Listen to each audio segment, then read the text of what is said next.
जय श्री कृष्ण। राधे राधे। श्रीमद् भागवत गीता हिंदू धर्म का एक पवित्र ग्रंथ है। गीता में 18 अध्याय और 700 श्लोक हैं, जो सभी बहुत महत्वपूर्ण हैं। महाभारत में भगवान श्री कृष्ण ने अर्जुन को जो उपदेश दिए थे वही गीता है। गीता में आत्मा, परमात्मा, भक्ति, कर्म, जीवन आदि का बृहद रूप में वर्णन किया गया है, जो कि एक अच्छा जीवन जीने के लिए हर एक श्लोक, हर एक अध्याय बहुत ही महत्वपूर्ण है। सभी अध्यायों को पढ़ना थोड़ा मुश्किल हो जाता है, तो यहाँ पर मैं आपके लिए 100 विचार ऐसे लेकर के आई हूँ जिसको आप अपने जीवन में उतारते हैं। अगर आप इनको सुनते हैं, अपने जीवन में उतारने की कोशिश करते हैं, तो आपका जीवन सफल हो जाएगा। आपको इसका बहुत ज्यादा फल मिलेगा। तो आप ये विचार जरूर सुनिए और कोशिश कीजिए इनको अपने जीवन में उतारने की। आप कितने भी अच्छे कर्म कर लो, लेकिन समाज आपको बुरे कार्यों को सदैव याद रखता है। इसीलिए लोग क्या कहेंगे, यह सोचने से बेहतर है आप अपना कर्म करें।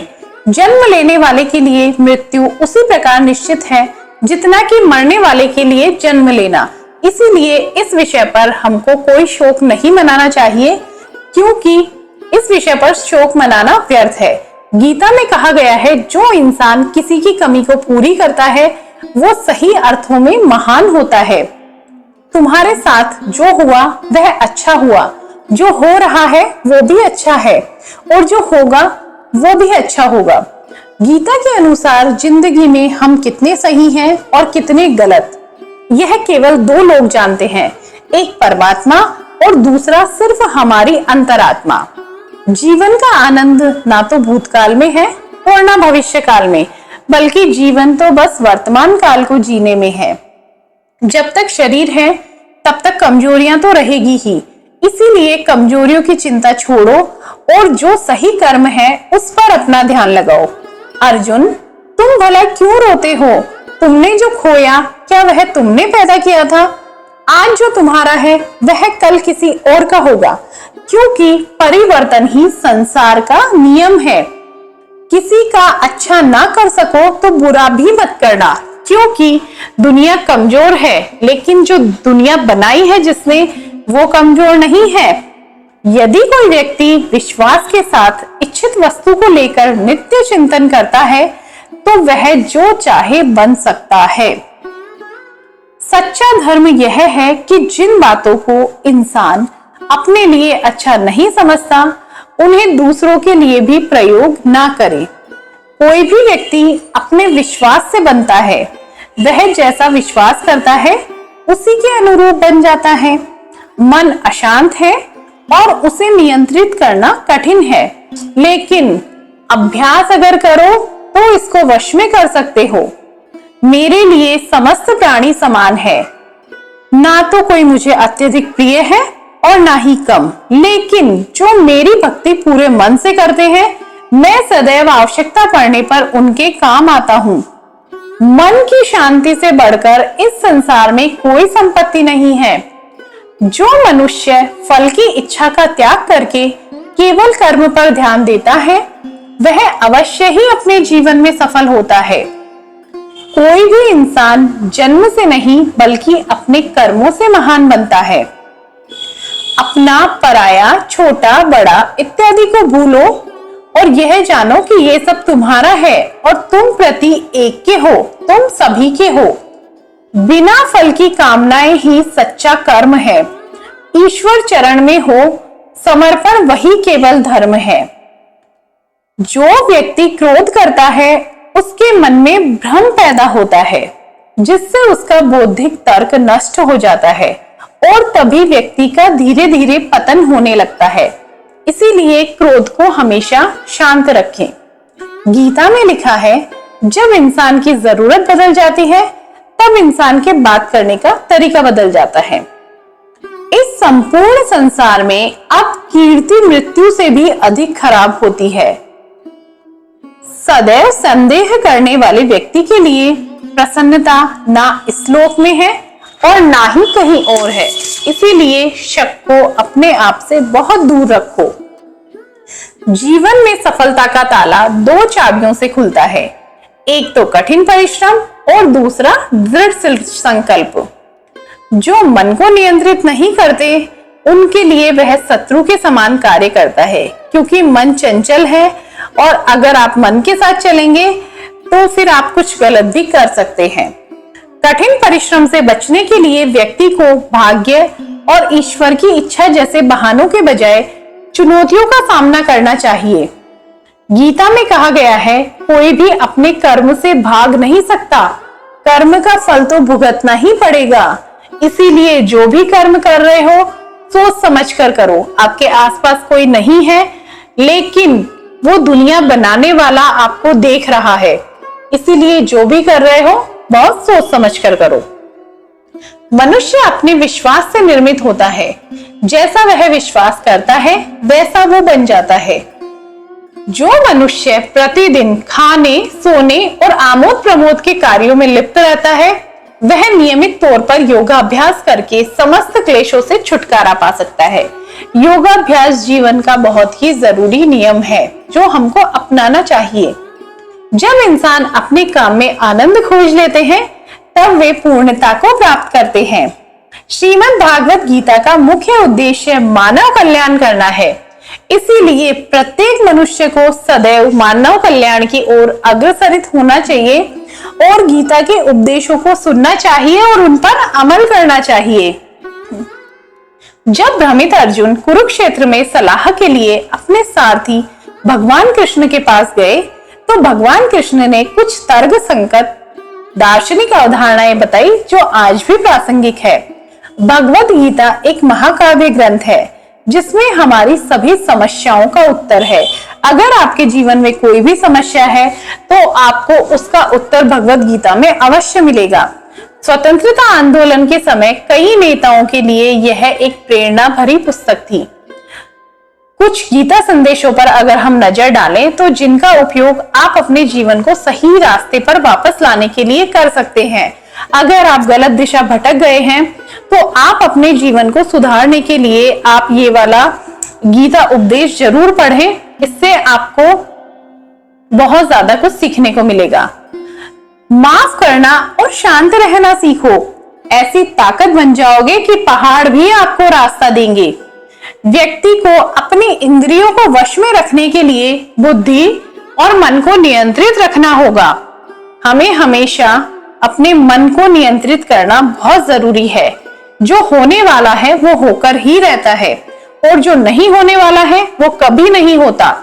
ऐसा निश्चय जिनकी बुद्धि में होता है उनको अनावश्यक चिंताएं कभी नहीं सताती है, डर नहीं रहता है। किसी भी व्यक्ति को ना तो समय से पहले और ना ही भाग्य से अधिक कुछ मिलता है, लेकिन उसको सदैव पाने के लिए प्रयत्नशील हमको रहना चाहिए। इंसान हमेशा अपने भाग्य को कोसता है, जबकि वह जानता है कि भाग्य से भी ऊंचा उसका कर्म है जिसके स्वयं के हाथों में है। व्यक्ति को आत्मज्ञान के माध्यम से संदेह रूपी अज्ञानता को समाप्त करना चाहिए। मैं उन्हें ज्ञान देता हूँ जो सदैव मुझसे जुड़े रहते हैं और जो मुझसे प्रेम करते हैं। सत्य कभी दावा नहीं करता कि मैं सत्य हूँ, लेकिन झूठ हमेशा दावा करता है कि सिर्फ मैं ही सत्य हूँ। तो सत्य को आपको कभी याद रखने की भी जरूरत नहीं पड़ेगी, इसलिए जीवन में हमेशा सत्य बोलिए, सत्य का साथ दीजिए। झूठ तो हमेशा याद रखना पड़ता है और एक झूठ के साथ में हमको 100 झूठ बोलने पड़ते हैं। परिवर्तन संसार का नियम है। समय के साथ संसार में हर चीज में परिवर्तन है और परिवर्तन के नियम का पालन प्रकृति भी करती है। हालांकि भूत, भविष्य और वर्तमान काल के तीनों जीवों को जानते हैं श्री कृष्ण, लेकिन वास्तव में श्री कृष्ण को कोई नहीं जानता है। संयम, सदाचार, स्नेह और सेवा ये गुण सत्संग के बिना नहीं आते, इसीलिए सत्संग को जाइए और वहां पर ये सब सीखिए। मनुष्य जिस रूप में ईश्वर को याद करता है, ईश्वर भी उसे उसी रूप में दर्शन देते हैं। अपने कर्तव्य का पालन करना ही प्रकृति द्वारा निर्धारित किया हुआ हो, वह कोई पास नहीं है। सज्जन व्यक्तियों को सदैव अच्छा व्यवहार करना चाहिए, क्योंकि इन्हीं के पद चिन्हों पर सामान्य व्यक्ति अपने रास्ते चुनता है। जो सज्जन व्यक्ति होते हैं, बहुत लोग उनको एक आदर्श व्यक्ति मानकर उनके जो व्यवहार होते हैं उनको फॉलो करते हैं, उन पद चिन्हों पर चलते हैं। तो इसीलिए उनको हमेशा अच्छा व्यवहार करना चाहिए, जिससे कि हम एक आदर्श व्यक्ति बन सके और बना सके। बुद्धिमान को अपनी चेतना को एकजुट करना चाहिए और फल के लिए इच्छा छोड़ देनी चाहिए। मन अवश्य ही चंचल होता है, लेकिन उसे अभ्यास और वैराग्य के माध्यम से आप वश में ला सकते हो। इंद्रियों की दुनिया में कल्पना सुखों का प्रथम शुरुआत है, जो अंत भी दुखों को जन्म देता है। इस संपूर्ण संसार में कोई भी व्यक्ति महान नहीं जन्मा होता है, बल्कि जो उसके कर्म होते हैं वो उसको महान बनाते हैं। जीवन में गुस्सा और क्रोध बिल्कुल भी ना करें, क्योंकि यह आपके जीवन को नष्ट कर देते हैं। क्रोध आपकी सोचने समझने की क्षमता को क्षीण कर देता है, और क्रोध में आपको खुद पता नहीं होता है कि आप क्या कर रहे हैं, क्या बोल रहे हैं, क्या उचित है, क्या अनुचित है, क्या सही है, क्या गलत है। इसीलिए गुस्सा करने से बचे। श्री कृष्ण कहते हैं, हे पार्थ, मैंने और तुमने अपने कर्तव्यों को निभाने के लिए धरती पर कई अवतार लिए हैं, लेकिन मुझे याद है और तुम्हें नहीं। वासना, क्रोध और लालच नरक के 3 दरवाजे हैं। अगर नरक में जाना चाहते हो तो वासना, क्रोध और लालच, ये 3 दरवाजे हमेशा खुले हैं आपके लिए। जो मनुष्य जिस देवता की विश्वास के साथ भक्ति करता है, मैं उस व्यक्ति को उसी देवता में दृढ़ता बढ़ा देता हूँ। सभी काम छोड़कर बस भगवान में पूर्ण रूप से समर्पित हो जाओ, मैं तुम्हें सभी पापों से मुक्त कर दूंगा। कर्म करो, फल की चिंता मत करो, श्रीमद् भागवत गीता का सबसे बुद्धिमान संदेश है। आज हम केवल पैसे, बेहतर घर, कार और सुरक्षित भविष्य के लिए काम कर रहे होते हैं। हम इतने लक्ष्य चालित हैं कि हम सब कुछ परिणाम के बारे में सोचकर ही करते हैं। यह एक ऐसी चीज है जिससे हमको बचना चाहिए, केवल इसलिए कि यदि अपेक्षाएं पूरी नहीं होती है तो दर्द अवश्य भावी है। इसीलिए काम करते रहें और बदले में कुछ भी उम्मीद ना करें। जो व्यक्ति मैं और मेरा इत्यादि की भावना से मुक्त हो जाता है, उसे जीवन में शांति की प्राप्ति होती है। आत्मज्ञान की तलवार से काटकर अपने हृदय के अज्ञान के संदेह अलग कर दो। अनुशासित रहो, उठो और कार्य करो। जिस प्रकार से प्राकृतिक मौसम में बदलाव आता है, ठीक उसी प्रकार से जीवन में भी सुख दुख आते रहते हैं। वो कभी भी स्थायी नहीं रहते हैं। सुख आया है तो दुख भी आएगा, और दुख आया है तो सुख भी आएगा। कोई भी चीज स्थायी नहीं है। इस जीवन में ना कुछ खोता है, ना ही व्यर्थ होता है। जो लोग परमात्मा को पाना चाहते हैं, वह ब्रह्मचर्य का पालन करते हैं। भगवान श्री कृष्ण कहते हैं कि मैं इस संसार की सुगंध हूँ, अग्नि की ऊष्मा हूँ और समस्त जीवित प्राणियों का आत्म संयम हूँ। बुद्धिमान व्यक्ति कभी भी कामुक सुख में आनंद लेते हैं। वह सदैव मोक्ष की प्राप्ति में लगे रहते हैं। वह जो सभी इच्छाएं त्याग देता है, उसे शांति की प्राप्ति होती है। संपूर्ण संसार में जब अधर्म और पाप बढ़ता है, तो मैं धर्म की पुनः स्थापना करने के लिए धरती पर अवतार लेता हूँ।